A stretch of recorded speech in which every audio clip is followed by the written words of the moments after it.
Falando em coisas que dão bug na gente, né? Assim, tivemos algumas coisas essa semana ligadas a Marvel e DC, né? E o que seria isso? Primeiramente, aqui de novo, galera dos Ovos Quebrados, Vision Quest, Vision Quest, ganha o primeiro trailer, data, leia a descrição. As imagens mostram Visão Branco assistindo trechos de projetos do MCU, falando sobre como ele tem o rosto do Visão, mas não as memórias. Tem muito James Spader barra Ultron nisso. Além disso, o filho do Visão aparece. Lê-se a descrição da cena. Ele tem uma fotinha lá, tipo, deixa eu ver se tem aqui, não. Mas aqui é outra coisa. Complementa isso. Né? Que ele fala sobre os temas abordados na série. Isso é, na verdade, até do ano passado e tal. Ele fala que é sobre trauma intergeracional de pais e filhos em negação sobre dor, em negação da sua própria verdade e sobre aceitar quem você é. A fala dele da abertura para fãs teorizarem, mas nossa, olha só, uma fala da Marvel que dá margem pra galera teorizar? Nunca vi. Que o Celery aparecerá na série. Muito provável, né? Considerando que o Wicano foi pra Agatha. Então, assim, que também outra coisa que provavelmente teremos é o Ultron, né? Que a galera, tipo assim, pô, a galera hoje em dia desce o malho, né? Até hoje, no Era de Ultron, né? Porque fala depois, que veio depois, era muito melhor. Não mal sabiam eles as coisas que a Marvel produziria, não é mesmo? Pra descer tanta malha no Ultron. Mas ele segue aí, ó. Tá, fez lá 500 mil episódios de What If e tá aqui de novo pra trocar ideia com o Visão, entendeu? E por que eu trouxe isso aqui? Porque é engraçado que essa série, eu vou até voltar um pouquinho pra cá, pra mim, pra dar destaque pra falar com vocês. Porque será que ela vai ter alguma motivação pro que a gente vai ver no MCU depois dela, efetivamente? Por que eu digo isso? Porque, assim, a gente vai ter Miranha daqui a pouco, a gente acabou de ter o Justiceiro, a gente acabou de ter o Demolidor, e depois vai ter o filme. Que o que é refletido, segundo análises que a gente faz do que a gente recebeu, é nada mais que soft reboot.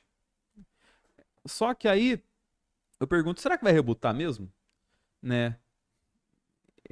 Porque, assim, ao passo que eles estão querendo apagar muita coisa, eles querem manter muita coisa.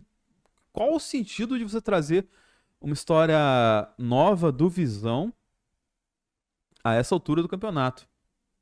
Depois de tanto tempo, depois da imagem que foi construída por WandaVision ter sido dilacerada no multiverso da loucura. Entende? Que é a melhor série. Incrível, né? Hoje, dá pra falar que a melhor série é Loki. Mas, vamos colocar assim, o produto, entre aspas, gigantescos, fechado da Marvel como série, a melhor foi fácil o WandaVision por conta da criatividade, por conta da construção de mistério e tudo mais assim. Eu acredito que muita coisa até que eles tinham planejado pra lá não conseguiram executar, visto reflexos negativos do que saiu depois. Então tirou o peso, sabe? Como teria essa obra. Tipo assim, é, o que que vai mudar? No que isso afeta o Vasco? Entende? A série do Visão. O que que ela atinge o Vasco? Fica aí o questionamento. Mas talvez tirar o peso possa ser uma saída interessante para a própria Marvel. E eu digo isso porque tá aí a série do Magnum, que sem peso nenhum veio. E assim, eu vi pouquíssima coisa, não parei para ver essa série ainda. Porque, assim, apesar de ter visto, meu tempo andou mais escasso. Mas o pouco que eu vi, ela me pareceu algo muito mais interessante, com muito mais camadas do que geralmente a Marvel andou produzindo, sabe? Então, assim, talvez seja um caminho você abordar as coisas com menos peso, entende? O Luiz falou aqui, ó. O que atinge o Vasco é ter o Saldívia como zagueiro. Concordo plenamente. Mas voltando a heróis, talvez isso que a Marvel pode estar tentando fazer, que é, pô, lá no o nossa linha de frente, a gente vai tentar dar uma apagada, selecionar o mais importante. E na nossa linha de manutenção, a gente vai tirar um peso. Só que talvez eles tenham demorado um pouco, né, para fazer isso. E o fantasma da irrelevância pode acabar pegando a Marvel. A gente tá falando disso muito, muito, muito tempo e pode acontecer. E como eu digo sempre, a culpa é totalmente dela, né? E ela que se preocupe para resolver os BOs. Só que não é só do lado vermelho que eu vou falar esse rolê, porque também tem coisinhas do lado azul da parada, entende? Por que eu digo isso? Por conta de uma notícia que eu vou colocar para vocês na tela aqui. Sebastian Stan promete estreia surpreendente na DC. O novo Harvey Dent celebrou a parceria com Matt Reeves. E incrível que eles colocam uma foto do Soldado Invernal lá de 10 anos atrás aqui. Ele, escalado para ver Harvey Dent, o icônico vilão Duas Caras em Batman Parte 2, finalmente comentou pela primeira vez sobre a aguardada sequência comandada por Matt Reeves. Em entrevista ao Deadline, o ator revelou que o longa será um desafio, mas é ambicioso. Ele celebrou a parceria e elogiou Reeves. Está muito animado com o Matt, porque ele é um dos meus... Estou muito animado com o Matt, porque ele é um dos meus favoritos há muito, muito tempo. Lógico que ele ia falar isso, né? Ele está sendo pago para falar bem.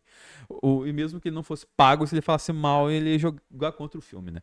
Mas enfim, adoro essas declarações protocolares. O Astro ainda não aumentou a expectativa dos fãs, ainda aumentou a expectativa dos fãs ao comentar sobre participação no filme. Eu realmente acho que vai impressionar as pessoas. Acho que vai surpreender muita gente também. Pô, Capitão, óbvio, gente. Mas pelo menos ele falou, né? Stan também refletiu sobre a força duradoura de personagens como Batman e Homem-Aranha, dizendo que esses heróis continuam relevantes porque ajudam jovens a entender suas diferenças e encontrar seu próprio caminho. Então, assim, a DC, eu trouxe isso aqui porque é uma amostra de uma versatilidade que eles nunca deixaram de ter, entende? Isso que tá rolando ao mesmo passo que começa a se construir, sob a batuta do James Gunn, um novo universo. Se ele vai dar certo ou não, a gente literalmente não sabe. E talvez a gente tenha um baque muito grande esse ano por conta do Supergirl, né? Apesar de que as primeiras reações da turma foi positiva, mas tem que ver na hora que chegar no povão, né? A turma que fala, aquela turma que sempre assiste antes, entende? E por que eu falo que tem uma questão de versatilidade? Porque também tivemos coisas de cara de barro, né? Compositor de Conclave fará a trilha sonora do filme. E o filme que chegará em 22 de outubro, 2 dias antes do meu aniversário. Pra quem não sabe, guarda aí pra me dar presente. E me chama no zap pra eu mandar o endereço pra me entregar o presente. Volker Bertelmann, de Conclave, Nada Novo no Front. Pô, bons filmes de trilhas, entendeu? Será responsável por criar a trilha sonora do filme protagonizado por Tom Rhys Harris, né? E vai ser em 22 de outubro. E, cara, o trailer do Cara de Barro, ele me anima e me desanima ao mesmo tempo. Ele me anima porque, pô, definitivamente a gente vai ter um tom bem diferente, né? De parada que a gente tá meio acostumado com o que a gente tem visto ultimamente dentro da DC, entendeu? É... E isso, cara, ajuda a gente a olhar que, pô, eles estão tentando fazer algo que, cara, foi pouco explorado realmente em universo de herói até agora, desde esse modo mais franqueável, assim. E assim, você vê que ele tem um tom diferente, um tom mais soturno. Não o soturno Nolan, entendeu? Não o soturno do Cavaleiro das Trevas. Mas um. E nem o soturno do The Batman, entende? Mas é uma parada, assim, mais puxada pro terror. O terrorzão, sabe? Aquele bem classicudo, assim. Mas me preocupa, primeiro, que o tom, ele lembra muito o tom do geral da DC, pelo menos do que a gente viu até agora no Superman, do que a gente viu por cima do Supergirl. Talvez para um terror não funcione tão bem, entende? Apesar de ser soturno. Mas me preocupa também porque, não sei se vocês já viram Brightburn.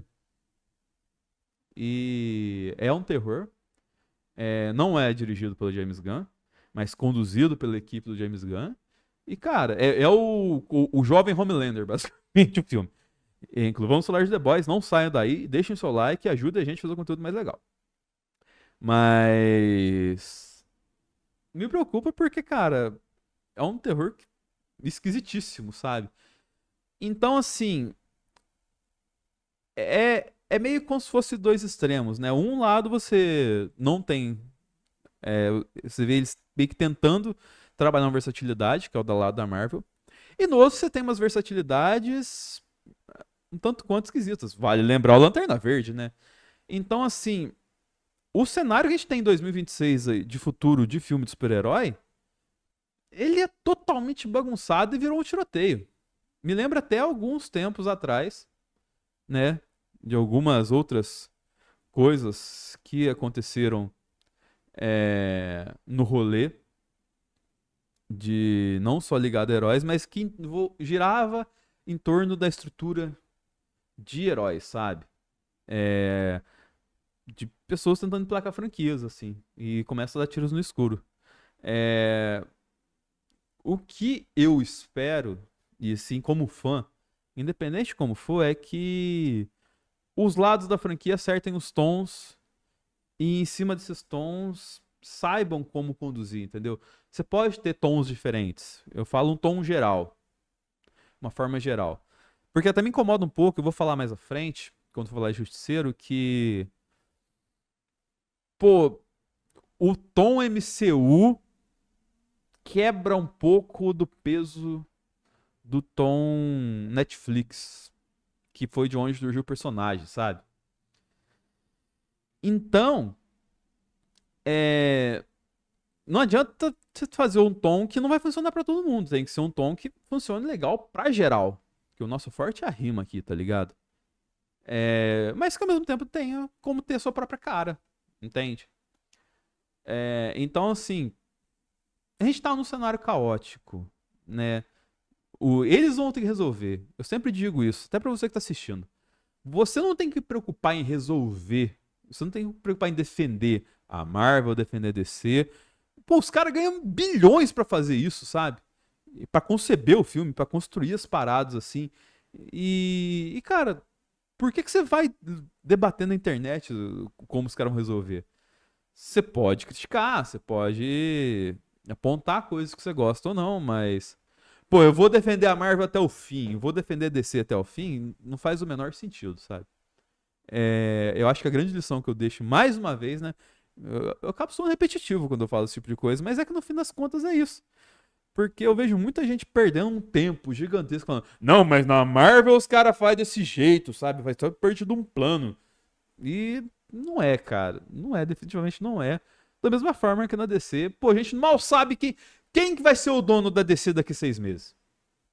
Vai que lá a Paramount compra lá e dá uma louca nos caras lá, não, vamos rebootar tudo, vamos trazer o Zack Snyder de volta, entende? Não sabe, cara, a gente não sabe como é que vai ser a loucura. Porque vai chegar na mão da Paramount, enfim. O que a verdade é que, por mais que eu entendo muitos pontos, né? Pô, a gente é fã, né? A gente gosta de fazer, de defender, de conversar sobre, porque é algo que a gente cresceu vendo, cresceu lendo, cresceu acompanhando. Mas não quer dizer que é a nossa vida, né? ela pode servir de inspiração para muitas coisas da nossa vida, mas não pode ser a nossa vida, porque a gente não tem controle sobre ela, simplesmente.